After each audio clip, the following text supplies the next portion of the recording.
Welcome to our channel. Today we how to update your assets in Frame.io with naming conventions step by step clearly. To update your assets in Frame.io using naming conventions, first, log into your Frame.io account. Navigate to the project containing the assets you want to update. Select the specific asset you wish to rename. Click on the asset to open its details. Locate the current name of the asset at the top. Delete the existing name to prepare for the new naming convention. Now, follow your standard naming format. This may include details like project name, version number, and date. For example, you might use a format like project name _v01_YYYMMDD. Carefully type in the new name according to your chosen structure. Double-check the spelling and format before finalizing changes. Once you are satisfied with the new name, press the Enter key.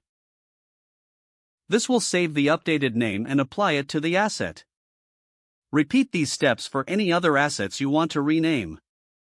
After renaming, review your project's asset list to ensure everything is correct.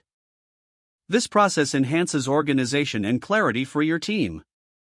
By maintaining consistent naming conventions, you improve searchability and workflow efficiency. Close the asset details to return to the project overview.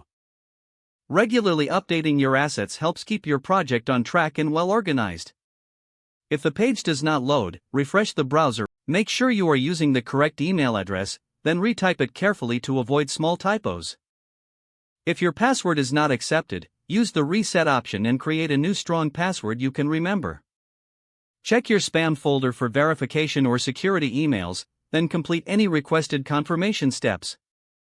Enable two-factor authentication if available to improve account security and reduce unauthorized access risk. After signing in, review your profile details so your contact information and settings are accurate and current. If you see an error message, note it down and try again after restarting your device and internet connection. Log out when you finish, especially on shared devices, to keep your account and payment information secure. If the page does not load, refresh the browser or try again in a private or incognito window. Don't forget to like this video and subscribe to our channel for more step-by-step tech guides.